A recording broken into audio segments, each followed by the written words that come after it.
Muito bem, voltamos a falar direto da página do Jornal Visão Espírita no YouTube e no Facebook para mais uma gota de Espiritismo, mais uma gota do Evangelho no Lar, a visita de Jesus à nossa casa, literalmente falando. Sou Fábio Pereira, é uma honra, um prazer, um privilégio falar com todos e cada um de vocês.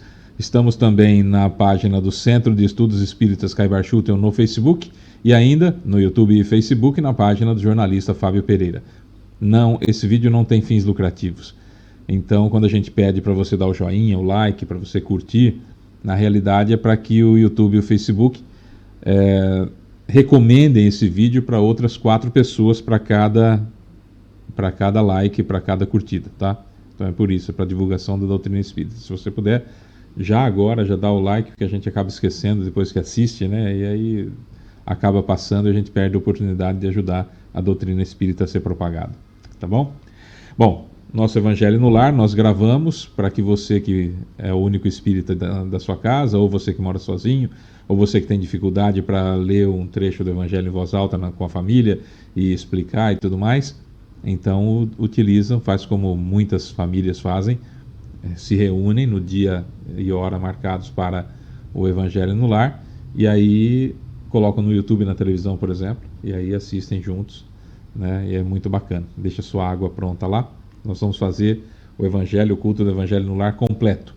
Nós vamos fazer a oração inicial, na sequência nós vamos de leitura edificante, o livro que nós estamos utilizando é Caminho, Verdade e Vida, de Emmanuel por Chico Xavier. Hoje caiu o item Comer e Beber, com uma citação de Lucas.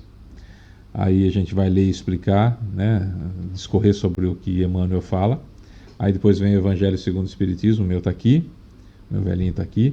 Hoje caiu o capítulo 21, não credes em todos os espíritos, ou não creiais em todos os espíritos.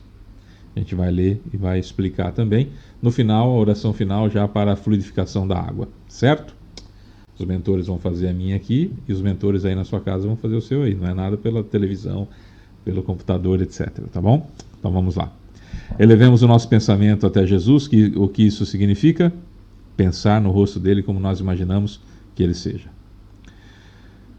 Senhor Jesus, querido mestre e amigo, Deus Pai Todo-Poderoso, benfeitores espirituais, amigos mentores que nos acompanham, seu Calixto, Dona Zélia, seu João Leão Pita, seu Joaquim, seu Romeu, seu Alexandre, doutor Agripino, seu Otávio, meu guia espiritual, cumprimentando o Senhor, cumprimento a todos os demais, seu Caibar Schutel, sua equipe de Alvorada Nova, seu Bezerra de Menezes, seu Allan Kardec e seu Agostinho.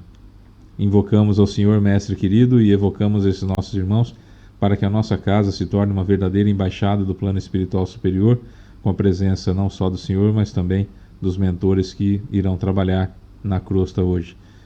Sendo assim, que possamos nós contribuir da melhor forma possível ou atrapalhar o menos possível para que essa reunião de bons espíritos na nossa casa seja frutífera, não só para nós, mas para todos aqueles que serão assistidos, evidentemente. Nosso coração fica muito feliz, mestre, mesmo pela sua presença na nossa casa, e por isso muito obrigado.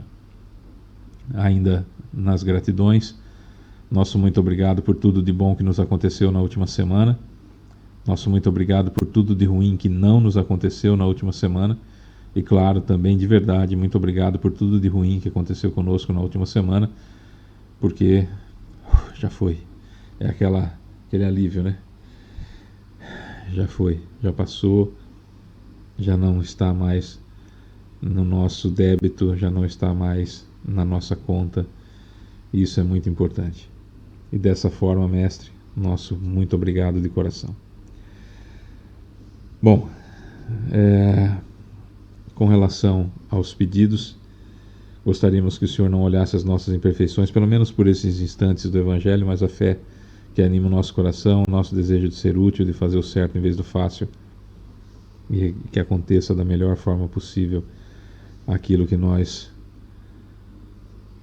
precisamos aprender, mas que com esse acréscimo de misericórdia, que a sua presença em meio a nós nos ajude a fazer o melhor evangelho que nós consigamos e que seja útil para aquele que fala, para aquele que ouve, para todos nós, encarnados e desencarnados de uma forma geral. Pedimos isso, mestre, não por merecimento, mas por acréscimo da sua misericórdia, e contamos com isso. Um beijo enorme no coração, muito obrigado pela presença em meio a nós, apesar da nossa pequenez, e que assim seja. É isso, meus amores, vamos lá então. O livro Caminho, Verdade e Vida, de Emmanuel por Chico Xavier, sempre tem um trecho do Novo Testamento. Esse é um trecho de Lucas, capítulo 13, versículo 26. O trecho diz: Então começareis a dizer: Temos comido e bebido na tua presença, e tu ensinaste nas nossas ruas. É um trecho de Lucas. Emmanuel pega só esse pedacinho, né? Então começareis a dizer: Temos comido e bebido na tua presença, e tu ensinaste nas nossas ruas. Mas o trecho completo, para a gente se localizar no Evangelho: Esforçai-vos por entrar pela porta estreita, porque vos digo que muitos procurarão entrar e não poderão. E na sequência, depois que Jesus fala: Então começareis a dizer: Temos comido e bebido na tua presença, e tu ensinaste nas nossas ruas. Ele diz: E ele vos dirá: Não sei de onde sois, apartai-vos de mim, todos vós que praticais ou que cometeis a iniquidade. Ali haverá choro e ranger de dentes, quando virdes Abraão, Isaque e Jacó e todos os profetas no reino de Deus, mas vós lançados fora. Então esse é o contexto. Então o trecho é: Então começareis a dizer: Temos comido e bebido na tua presença, e tu ensinaste nas nossas ruas. Isso aconteceu entre o ano 70 e 90, quando Lucas escreveu o Evangelho, quando Paulo, pediu para que ele fosse ter com Maria, ver como que ela estava, cuidar dela, já que Lucas era boticário, e Lucas tinha o conhecimento do Evangelho, dos escritos que Mateus havia copiado para Gamaliel, e Gamaliel presenteado Paulo quando ele se converteu, então, de Saulo de Tarso para Paulo, apóstolo. E Lucas tinha esse contato e foi fazer uma pesquisa com Maria e tudo mais. Lucas é o evangelista que conta, por exemplo, detalhes do nascimento de Jesus, etc. Ele conversou muito com os apóstolos, conversou muito com os discípulos, conversou muito com Maria e fez o seu evangelho por volta do ano 70, entre 70 e 90 depois de Cristo. Essa passagem aconteceu no período que Jesus tinha entre 30 e 33 anos, quando ele se deslocava da Galileia no sentido de Jerusalém para a semana da crucificação. Então era aquele trajeto, né, que aconteceu, e nesse trajeto é que ele disse essas coisas todas aí, provavelmente para os discípulos e uma multidão de judeus que o acompanhavam, né? Basicamente foi nesse sentido.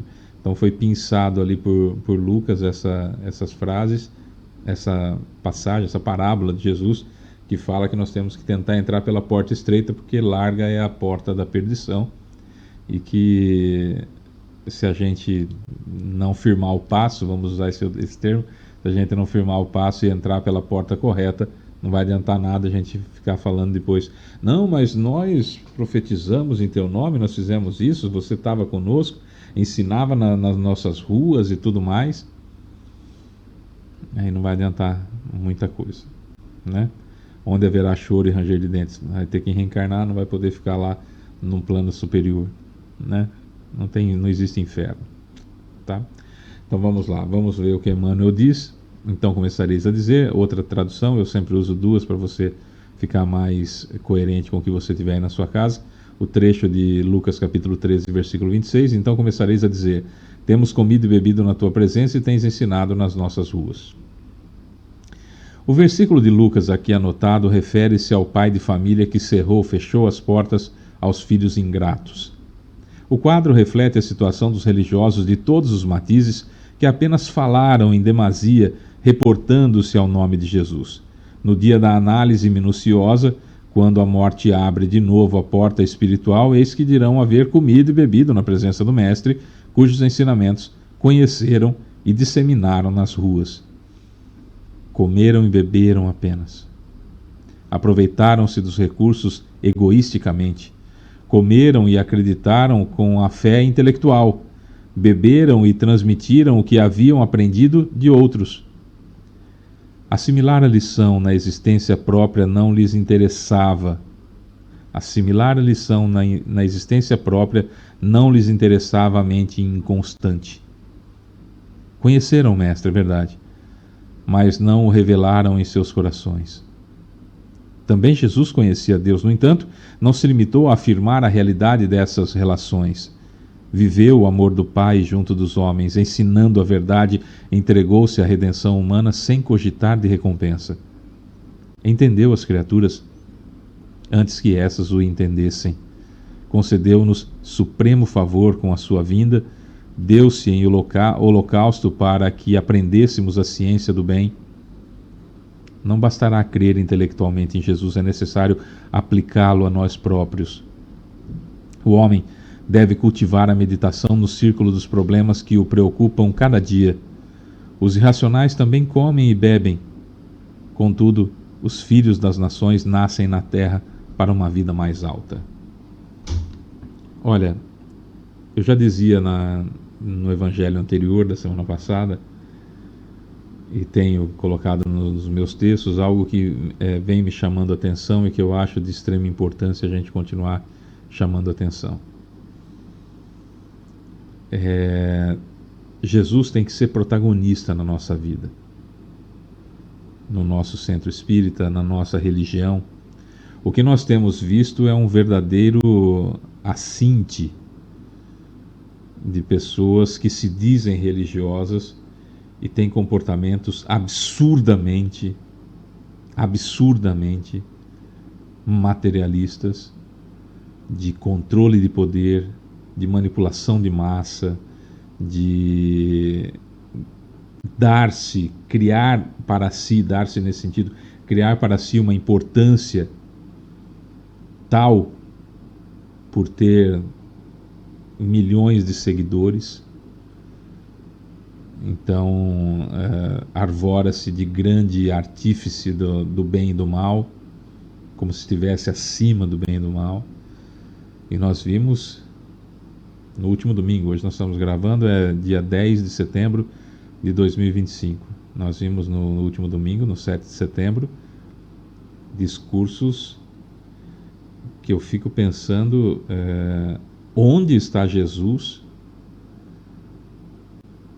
na fala daquele que se autodenomina pastor. O ponto aqui, com o microfone na mão, mostrando um poder semelhante ou supostamente semelhante ao que tinham os fariseus à época de Jesus, aos sacerdotes à época de Jesus. O que nós vimos foi verdadeiramente um assinte contra o segundo mandamento da lei de Deus, daqueles chamados 10 mandamentos da época mosaica, o decálogo, que é não tomar o santo nome de Deus em vão. Foi um absurdo. Foi um absurdo. E infelizmente não basta que nós tenhamos na boca falas com trechos do Evangelho, trechos do Velho Testamento, se bem que essas pessoas costumam se apegar no Velho Testamento, não no Cristo, porque o Cristo está muito fácil de nós vermos a diferença gritante de comportamento entre o comportamento de Jesus e dessa gente. Então se utilizam de passagens do Velho Testamento para embasarem seja lá o que do seu comportamento absurdo, para falar palavras não muito chulas. O ponto aqui não é fazer como aquela pessoa no templo que ficava justificando-se e justificando seus comportamentos falando mal do outro. Não é esse o ponto. O ponto é Jesus como protagonista. Porque já vou trazer para nós, evidentemente. Porque Emmanuel fala para nós, espíritas. O homem deve cultivar a meditação no círculo dos problemas que o preocupam cada dia. Os irracionais também comem e bebem, os animais também comem e bebem, ou seres humanos que ainda são assim, comem e bebem. Contudo, os filhos das nações nascem na terra para uma vida mais alta. Não bastará crer intelectualmente em Jesus, é necessário aplicá-lo a nós próprios. Não bastará crer intelectualmente em Jesus, é necessário aplicá-lo a nós próprios.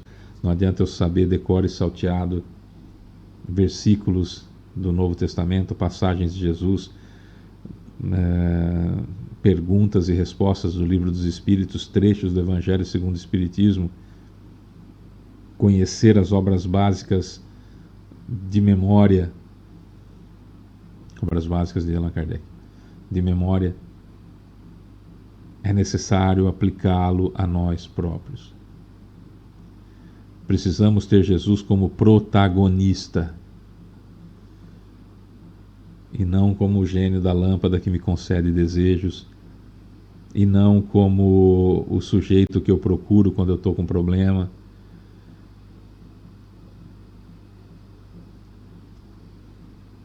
Quais são os problemas que não são materiais que nós procuramos Jesus?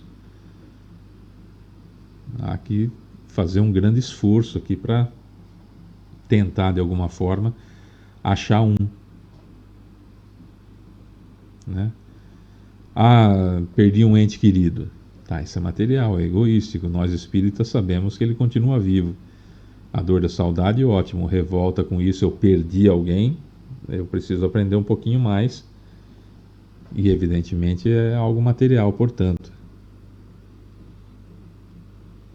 não é? Que a gente está interpretando como perda, então é material. Saudade, bacana. Perda, precisamos ressignificar isso de alguma forma. Minha saúde, mesma coisa. Dores, mesma coisa. Agora, será que nós buscamos Jesus quando nós percebemos que já temos tanto de idade, já temos tantos anos de vida e até agora não conseguimos fazer a reforma íntima ainda? Será que muitos de nós, poucos de nós talvez, mas será que muitos de nós buscamos Jesus para que Ele nos ajude a fazer a reforma íntima?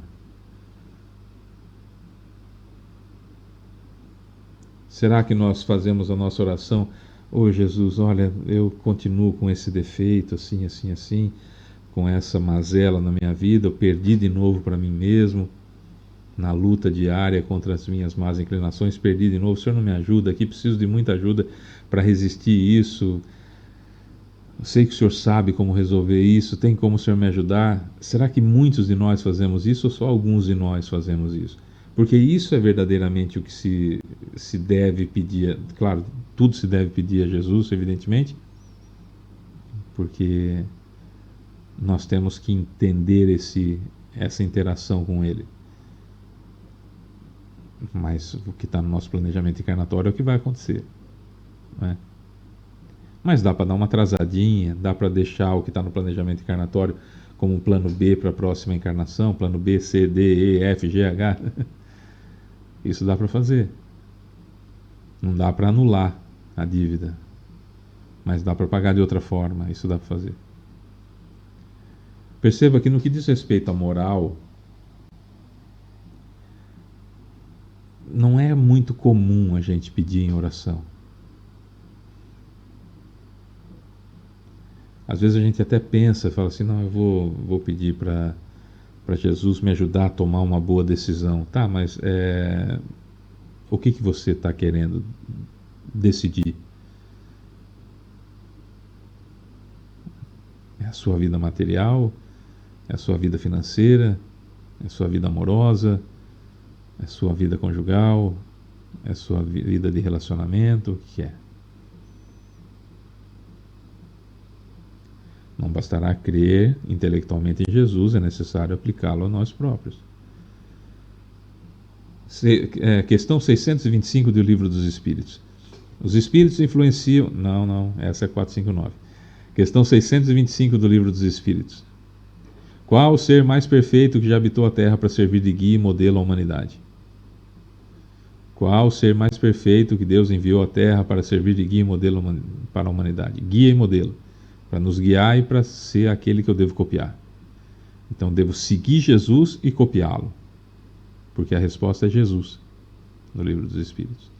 Aliás, uma das questões que me fez me tornar espírita. Porque eu descobri naquele momento que o espiritismo é uma doutrina absolutamente cristã. Incrivelmente cristã. Mas será que nós estamos entendendo que precisamos vivenciar Jesus ou que ele continua sendo um guru na nossa vida?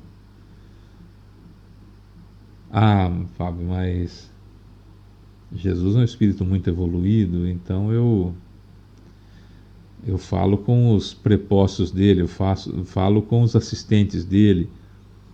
Tá, e como é que você faz isso? Você reza para o santo Bezerra de Menezes, você reza para o santo Chico Xavier, você reza para o santo Eurípides Barçanufo, você reza para o santo Divaldo Pereira Franco, você pede ajuda para essas pessoas, ou você reza para Santo Agostinho, São Luís, para Kardec, para Caibar Schutel, da mesma forma que nós fazíamos isso no passado, quer seja nessa encarnação ou encarnações anteriores, quando nós então fazíamos parte da Igreja Católica, com todo respeito, evidentemente? Ou será que eu busco no contato com os espíritos obter certas vantagens que os outros não têm? Eu, médium, por exemplo, tenho a vantagem de falar com o oculto, de falar com aquele que está fora da carne e que os outros não têm. Então eu tenho o privilégio de poder falar com espíritos, e aí eles me dão a orientação para eu fechar um bom negócio, para eu me afastar de uma pessoa que pode me prejudicar, para eu aumentar a amizade com quem pode me ajudar, quem pode me dar alguma coisa. Estamos falando só de material. Será que eu perscruto aquilo que é falado? Será que eu fico preocupado com o nome que o Espírito me dá? Como eu acho que Jesus está fora do meu alcance, não é verdade. Que Jesus está fora do meu alcance, eu acho que Jesus está fora do meu alcance, então eu pego os espíritos que podem se manifestar, ou um santo da minha preferência. Não é incomum, infelizmente, é muito comum nós vermos espíritas que têm santo de devoção. A gente nem sabe se a pessoa está encarnada outra vez, aquele que teoricamente foi canonizado santo. A gente nem sabe se já está encarnado, se foi canonizado santo porque realmente era uma pessoa boa, porque era de interesse e foi comprada a canonização, que aconteceu de monte na história da igreja. Não é? Se já estão em patamares mais elevados e nem cuidam mais da terra.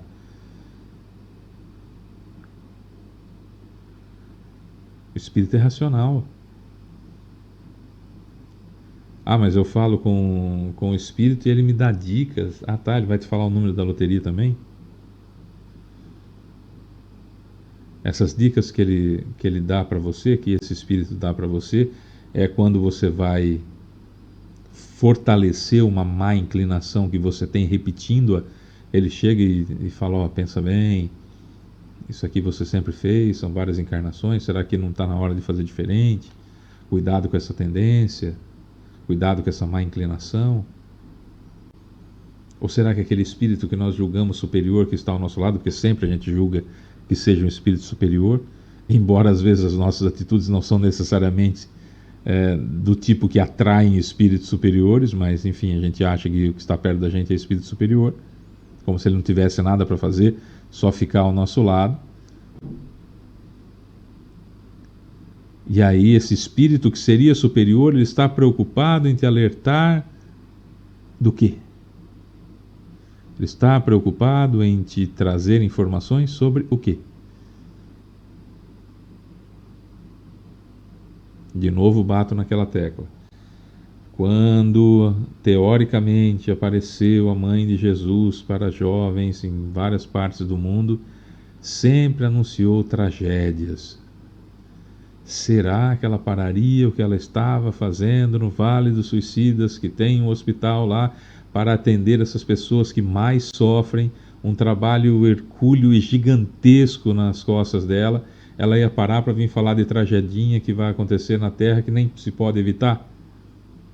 Será? Se isso fere você e você fica indignado com essa fala, eu atingi o meu objetivo, porque era realmente esse o ponto, de você ficar indignado com isso, porque ao ficar indignado com isso, significa que você não estaria raciocinando acerca da identidade dos espíritos que se aproximam da gente.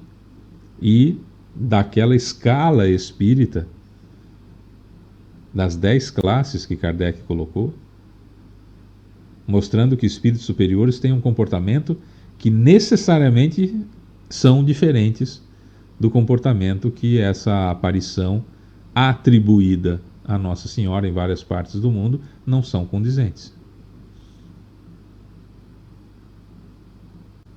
O espírita que raciocina, que pensa, que analisa, ele vai olhar e vai pensar. Se te deu uma indignação, você tem devoção ainda e crença dogmática na Virgem Santíssima, que é o que a gente ouve muito, inclusive em centros espíritas, essa terminologia, Virgem Santíssima. O que verdadeiramente não condiz com o aprendizado que a doutrina nos traz. E não desmerece ela, muito pelo contrário. Os ensinamentos espíritas mostram que ela é gigantesca e tem que ser, senão não seria capaz de abrigar um espírito do porte de Jesus no ventre. Precisaria ser feito um trabalho muito mais complexo e muito mais completo para começar a se afirmar, como alguns sensacionalistas têm afirmado, que havia 3 espíritos perfeitos encarnados na Terra, Jesus, Maria e José. E a pessoa que tem a pachorra de dizer um negócio desse sem ter base, a não ser, eu ouvi do Chico Xavier, o Chico Xavier teria me dito, essa pessoa, na sequência, usa o termo Virgem Santíssima. Percebeu?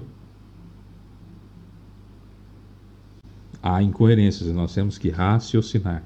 Como nós não sabemos absolutamente tudo, na realidade nós não sabemos praticamente nada, como nós não temos o conhecimento do todo, cabe nos ouvir e analisar, e dentro daquilo que nós conseguimos depreender, que nós conseguimos entender, nós então raciocinamos e vamos aumentando o conhecimento para que tenhamos uma análise melhor a cada dia. Papel aceita qualquer coisa, microfone aceita qualquer coisa, eu posso falar o que eu quiser aqui, seja lá o que for, que esse microfone vai transformar em impulso elétrico para entrar minha voz de impulso elétrico para entrar no computador, que vai levar pela internet até no dispositivo que você está ouvindo. E nem o dispositivo que você está ouvindo, nem o microfone vão modificar qualquer teor das palavras que eu disser, a menos que use inteligência artificial, mas é fora disso que eu estou dizendo. Estou dizendo que o hardware não vai mudar nada. O que eu estou falando é que é o problema, ou a realidade. Então eu preciso buscar detalhes. E não posso confiar exatamente em todos os espíritos. Quer estejam eles encarnados, quer estejam eles desencarnados, porque somos todos espíritos. E o ponto aqui que eu quero deixar claro é simples, extremamente simples. Você, eu, nós temos o direito de pensar aquilo que nós quisermos, da forma que nós quisermos, dentro daquele espectro de conhecimento que nós detemos. Querer obrigar os outros a aceitar aquilo que a gente fala é o grande erro. E a vaidade às vezes nos faz colocar nome e sobrenome em frases que não necessariamente foram ditas por aquele nome e sobrenome, ou simplesmente para validar aquilo que eu penso. É muito comum, já encontrei alguns livros do mesmo autor, inclusive, que tem essa essa grande capacidade, ele fala o que ele quer, muitas vezes absurdos, completos, e aí ele pega um trecho fora de contexto do Livro dos Médiuns, um trecho fora de contexto do Evangelho segundo o Espiritismo, um trecho fora de contexto do Livro dos Espíritos e coloca ali para dar a impressão de que a doutrina está embasando o que ele pensa. E vende muitos livros. E isso é perigoso. Eu posso pegar um trechozinho fora de contexto e fazer uma palestra de 1 hora sobre aquele momento em que Jesus estava na casa de Marta e Maria, na casa de Lázaro, e uma das irmãs então vai e gasta uma grande quantidade de dinheiro para comprar um perfume caríssimo e joga nos pés de Jesus e enxuga com os cabelos. E Judas e um fariseu que estavam ali, enfim, começam a ficar indignados com aquele dinheiro que foi gasto, dizendo que dava para ter vendido aquele perfume e alimentado os pobres. Eu posso pegar só essa frase de Jesus fora de contexto, que no contexto ela é extraordinária, ela é belíssima, mas pegar só essa frase de Jesus fora do contexto e fazer uma palestra falando que Jesus não gostava de pobre, porque a fala dele é: pobres havereis sempre no mundo, mas a mim nem sempre tereis. Eu posso pegar só esse pedacinho e falar assim: Jesus nunca gostou de pobre. Você acha que Jesus gostou de pobre? Posso discorrer sobre esse assunto e depois colocar essa falinha de Jesus fora de contexto. Não explicar onde aconteceu, por que aconteceu, qual foi o contexto, o que Jesus estava querendo explicar acerca principalmente para Judas, do apego ao dinheiro, né? Que entender e trazer o Cristo para aplicar na nossa vida aquilo que Jesus ensinou era muito mais importante do que os bens materiais, que essa é a tônica da fala. Eu posso invertê-la totalmente.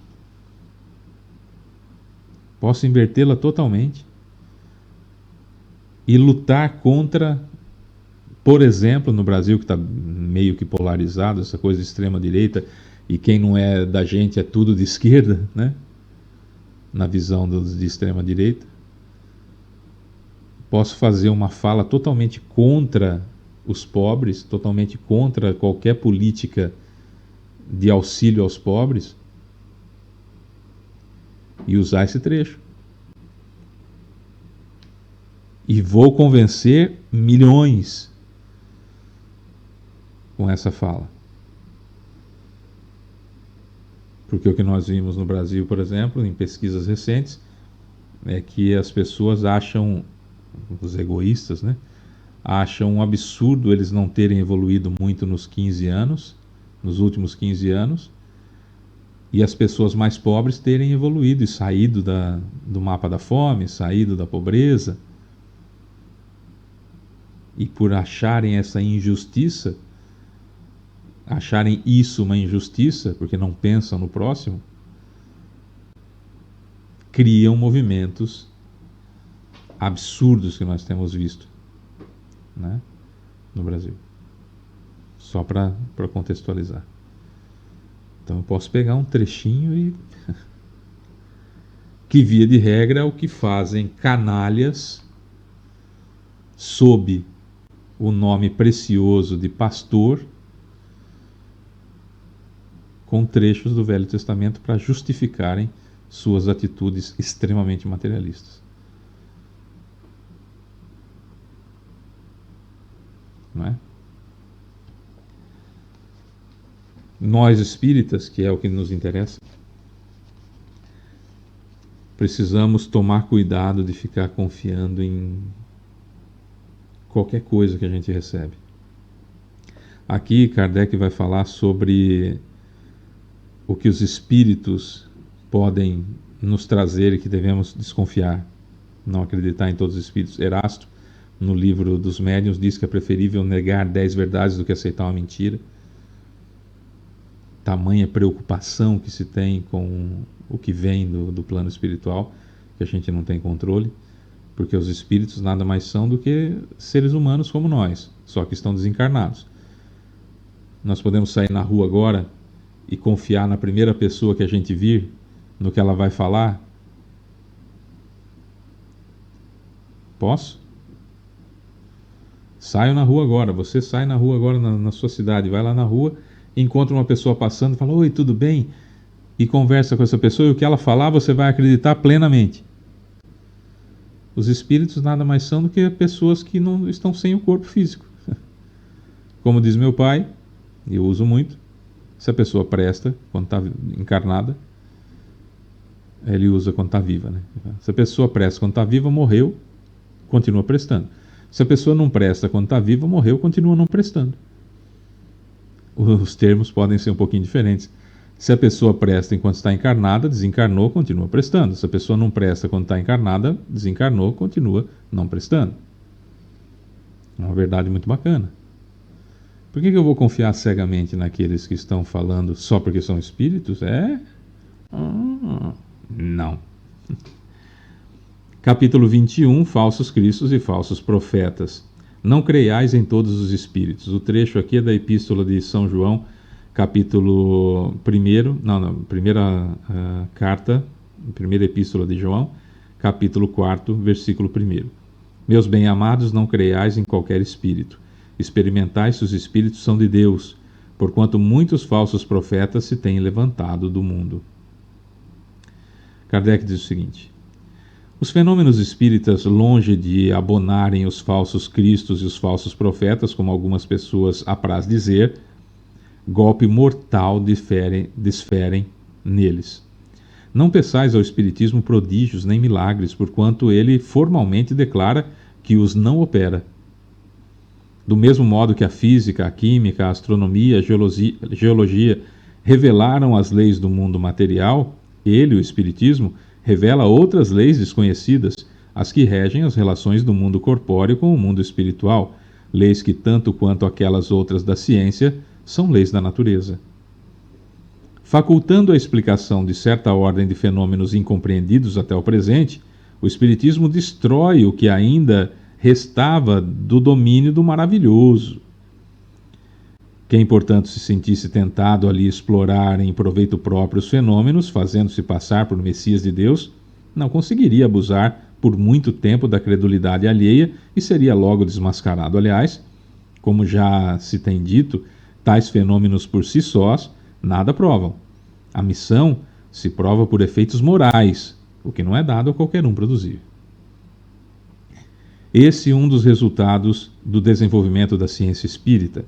Pesquisando a causa de certos fenômenos, de sobre muitos mistérios, levanta o espiritismo o véu.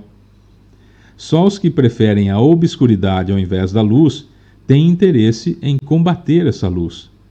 Mas a verdade é como o sol, dissipa os mais densos nevoeiros. O espiritismo revela outra categoria bem mais perigosa de falsos cristos e falsos profetas que se encontram não entre os homens, mas entre os desencarnados. A dos espíritos enganadores, hipócritas, orgulhosos e pseudo-sábios, que passaram da terra para a erraticidade e tomam nomes venerados para, sob a máscara de que se cobrem, facilitarem a aceitação das mais singulares e absurdas ideias. Antes que se conhecessem as relações mediúnicas, esses espíritos atuavam de maneira menos ostensiva, pela inspiração, pela mediunidade inconsciente, audiente ou falante. É considerável o número dos que, em diversas épocas, mas sobretudo nesses últimos tempos, se hão apresentado como alguns dos antigos profetas, como Cristo, como Maria, sua mãe, e até como Deus. São João adverte contra eles os homens, dizendo: meus bem-amados, não acrediteis em todo espírito, mas experimentai se os espíritos são de Deus, porquanto muitos profetas se têm levantado no mundo. O Espiritismo nos faculta os meios de experimentá-los, apontando os caracteres pelos quais se reconhecem os bons espíritos. Caracteres sempre morais, nunca materiais. É a maneira de se distinguirem dos maus os bons que principalmente podem aplicar-se a essas palavras de Jesus. Pelo fruto é que se reconhece a qualidade da árvore. Uma árvore boa não pode produzir maus frutos, e uma árvore má não os pode produzir bons. Julgam-se os espíritos pela qualidade de suas obras, como uma árvore pela qualidade dos seus frutos. Bom, aqui já fica claro aquilo que a gente falava sobre as aparições atribuídas a Maria, não é? E principalmente para essas consultas que muitos de nós fazemos para espíritos como se de tudo eles soubessem, como se espíritos superiores não tivessem atividade alguma para fazer e pudessem ficar à nossa mercê, à nossa disposição, para que em determinado momento então eu vire e fale: e aí? Como é que vai ser?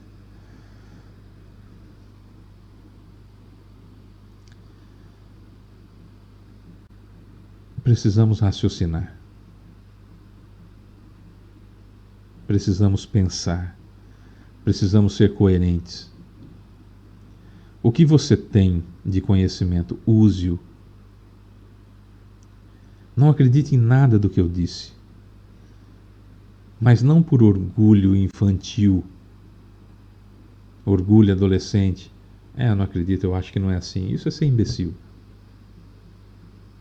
Duvide e vá buscar conteúdos, vá buscar ensinamentos, vá buscar informações.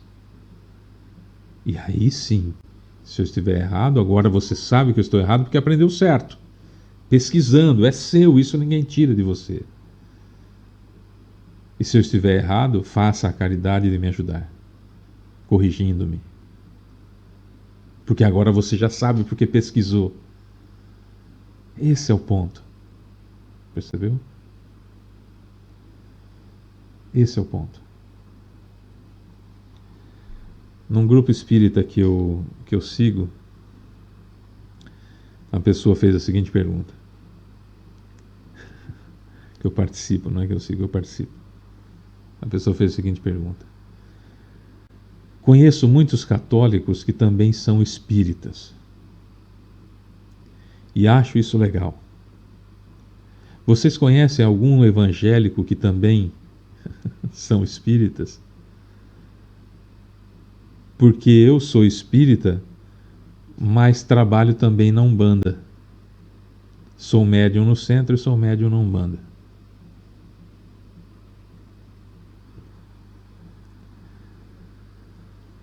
O que me chamou a atenção não foi a pergunta. Vou mudar. O que me chamou a atenção não foi tanto a pergunta, agora sim. Não foi tanto a pergunta, foram as respostas. Primeiro, as pessoas não entendendo exatamente o que significa uma religião e se degladiando por conta disso. Pessoas defendendo o espiritismo com unhas e dentes, que o espiritismo é uma religião, que o catolicismo é outra, que isso não existe. Pessoas misturando o time de futebol, não se pode torcer para o Corinthians e para o Palmeiras. Pessoas misturando estações. Por que você falou de espiritismo e de Umbanda se é tudo a mesma coisa, se são iguais? Veja, se você é espírita, e aqui vem a consideração, se você é espírita com a pretensão de que o espiritismo seja a única religião capaz de ajudar alguém a entrar no plano espiritual superior, você está na religião errada. Em nenhum momento Kardec disse, Jesus disse ou alguém disse que o espiritismo é a única forma de chegar à perfeição, de evoluir. Em nenhum livro espírita de verdade você vai encontrar isso. Quando se perguntou se o espiritismo, quando Kardec perguntou se o espiritismo seria a religião do futuro, a resposta foi que as religiões do futuro terão o conhecimento espírita. Porque não há uma ideia proselitista no espiritismo de transformar as pessoas em espíritas. A ideia é você propagar aquilo que você aprendeu, compartilhar aquilo que você aprendeu, de modo que aqueles que se interessarem possam sorver esse conhecimento e fazer alguma coisa com ele para as suas vidas. Eu querer controlar a religião da outra pessoa, criar situações para atrair pessoas para o centro, não é de todo ruim, mas está muito longe de ser o objetivo do Espiritismo.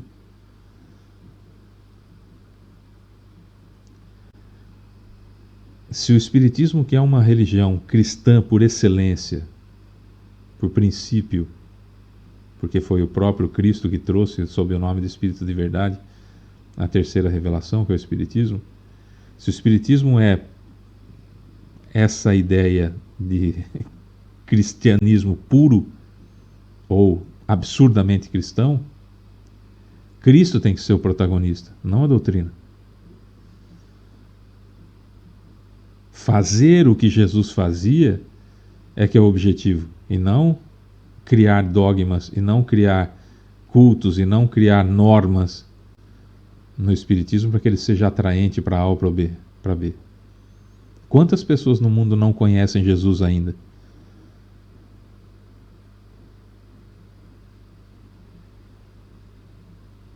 Não nos parece que Jesus está com pressa. Dos 8,2 bilhões de pessoas no planeta, quantas ouviram falar de Jesus e quantos bilhões de pessoas nunca sequer ouviram falar de Jesus? Então, pera lá. Será que nós vamos incorrer no mesmo erro que nós tanto enxergamos em outras religiões e tentamos ajudá-los com a ideia de que fora da caridade não há salvação, e não fora da igreja, e não fora disso ou fora daquilo? Que a caridade, que é o amor em ação, que é aquilo que Jesus fez o tempo todo, que é isso que me faculta uma melhora, uma evolução. Não bastará crer intelectualmente em Jesus, é necessário aplicá-lo a nós próprios. Emmanuel já fala isso desde 100 anos. Jesus já fala isso há mais de 2000 anos.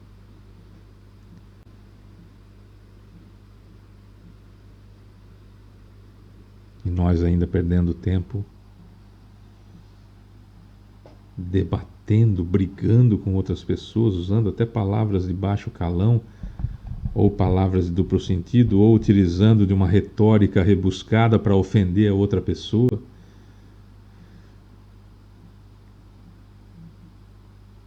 Se a pessoa é católica e tem uma aproximação com o Espiritismo e está aprendendo a colocar Jesus como protagonista da vida dela, ótimo.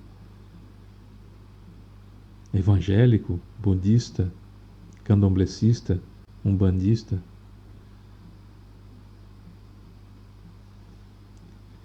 A função do Espiritismo é divulgar o Cristo, a caridade, fazer o bem. Fábio, mas eu não acredito em reencarnação. Não muda nada na sua vida você saber que a reencarnação existe. Não muda nada. Você pode saber, como nós sabemos, que a reencarnação existe, que é um fato, mas se eu não colocar em prática o que Jesus ensinou, não vai fazer a mínima diferença. Mas nenhuma. Vou chegar no plano espiritual e falar assim, ó, eu sabia que existe a reencarnação. E aí tem um lugarzinho pra mim na colônia? Tem não, velho. A sua consciência que vai tratar disso. É como que está a sua consciência? Está tranquila pelas obras que fez? Ou só porque você se intitulava o melhor médium, se intitulava o sujeito número 1 do centro tal ou do centro tal? Não, porque eu sou médium, eu sou espiritualista, eu estou preocupado em trabalhar em vários centros, em várias correntes e entender. Está fazendo aquilo que Jesus ensinou? Ótimo. A sua consciência é problema seu. A minha consciência é problema meu. A única coisa que eu tenho que me preocupar é com a minha consciência.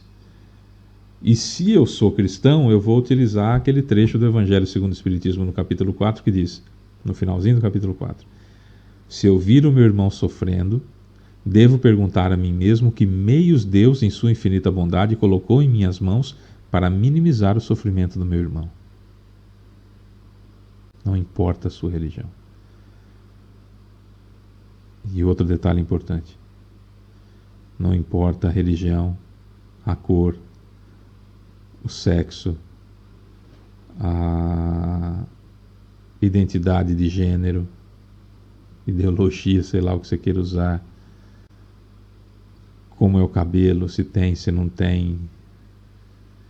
Não importa absolutamente nada. Importa que o outro cidadão precisa de ajuda, eu vou e ajudo, e não quero nem saber se ele é de extrema direita, de extrema esquerda, de centro, se ele presta, se ele não presta. Na concepção de cada um, que é diferente e varia em mais de 8,2 bilhões de pessoas, cada um tem uma concepção.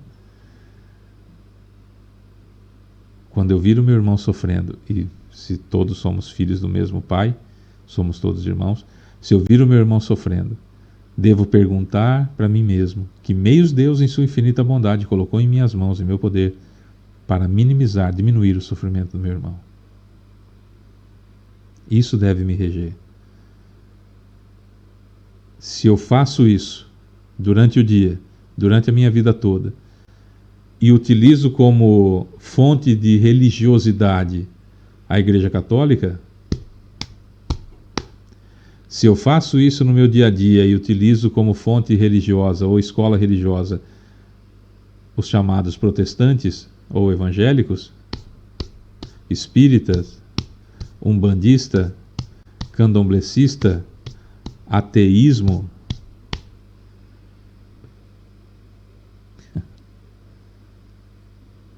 o importante é eu usar o guia e modelo da humanidade para me espelhar e para seguir. Guia é quem vai me guiar. Modelo é quem eu devo imitar.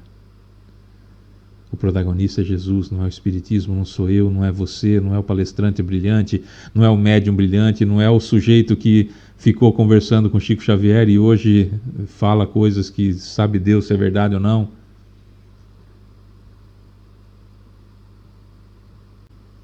Jesus deve ser o protagonista da minha vida. Se Jesus é protagonista na vida de alguém, a gente vai reconhecer facilmente. Se não é, a gente vai reconhecer facilmente. E o que nós vamos fazer? A nossa parte, porque a cada um segundo suas obras, não dá para fazer a obra do outro. Nem para condená-lo e nem para salvá-lo. Se é que existe salvação, se é que existe condenação. É isso, já falei demais do meu tamanho. Vamos para a oração final, que também será a finalização da fluidificação da água. E é quando então nós vamos direcionar o nosso pensamento no pedido a Jesus para que essa água seja fluido extraordinário para o corpo e para a alma da pessoa que a gente vai desejar, evidentemente. Senhor Jesus, querido Mestre e amigo, Deus Pai Todo-Poderoso, benfeitores espirituais, amigos mentores nomeados e não nomeados que estiveram conosco, guias espirituais, seu Caibar Schutter, sua equipe de Alvorada Nova, seu Bezerra de Menezes, seu Allan Kardec, seu Agostinho. Obrigado, Jesus, pela presença, obrigado pelo carinho, obrigado pelos ensinamentos, obrigado pela paciência, obrigado pelo acréscimo de misericórdia. Enfim, obrigado por não ter desistido da gente. Obrigado mesmo. Mais um pedido então, Senhor Jesus, como a gente sempre faz, que nesse momento o Senhor possa finalizar a fluidificação da água, utilizando o nosso magnetismo. E agora então é aquele momento que cada um de nós faz o pedido da intenção de cada um de nós para que essa água seja remédio salutar para o corpo e para a alma.